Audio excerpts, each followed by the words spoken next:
So what I did was, I let the epoxy resin crystal harden. I used the type A to harden, but this is type B actually, number 2. And I used number 1, okay, which is a gold, a high clear gloss resin, and brilliant, and it works fast. What I did was I allowed the rest in the cup, and allow it to cure just a little bit to get real thick. And then what I did is rub the thickness all over. So this excludes over recoating. That's real good. It's real good. I like it.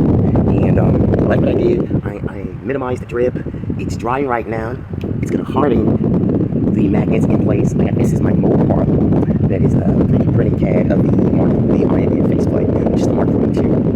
And what I did was, I got finished with it. I have to, then after I cure it, after it cures, I will cut alongside the edges to make a curve to fix in a pitch angular towards the cheek. So it coated exactly with pure permanent magnets. Look at that. So the upper part I'm going to do the same.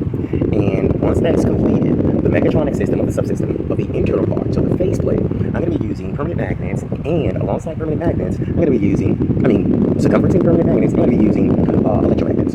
And that will be joined to an electromagnet actuator. It shall move like a piezoelectric actuator, just like a fan.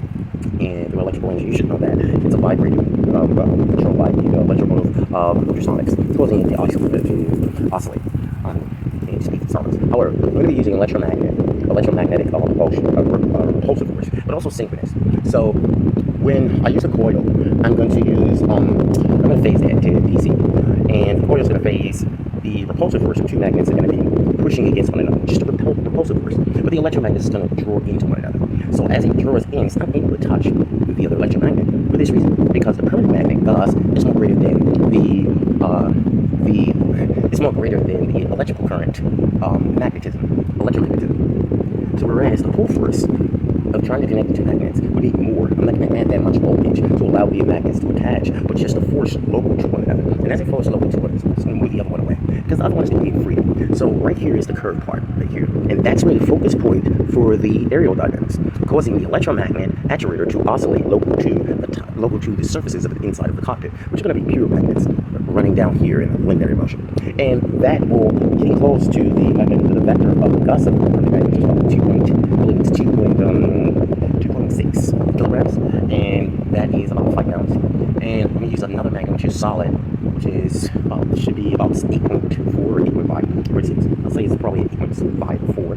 And that kilogram Gus, it's a permanent magnet state, and I'm going to use it to move against the surfaces, so it repulses the surfaces. So as it moves it, the Gus will move it naturally, because it constantly moves upward and upward. So in sonics or speeds, oscillation, which can be anywhere from oscillating at the speed of maybe 40,000 oscillations per second, or per minute, actually 40,000 oscillations per minute.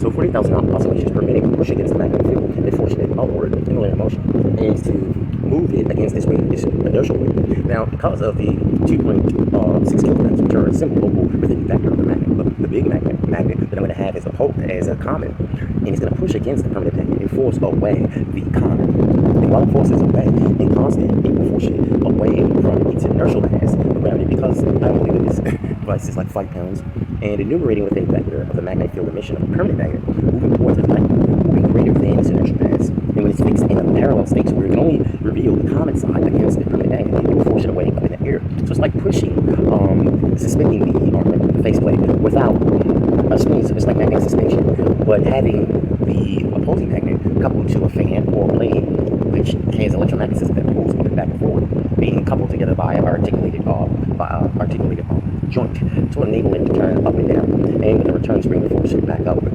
along with the electromagnetic energy that forces it to attract, even though the center of the magnet causes it to repel. So while it does that, it moves it up in the air, away from, against its weight of gravity and inertial mass. So my name is Jermaine Morton, and I'll be back. This is an incomplete project right now, but I will be done soon. Bye.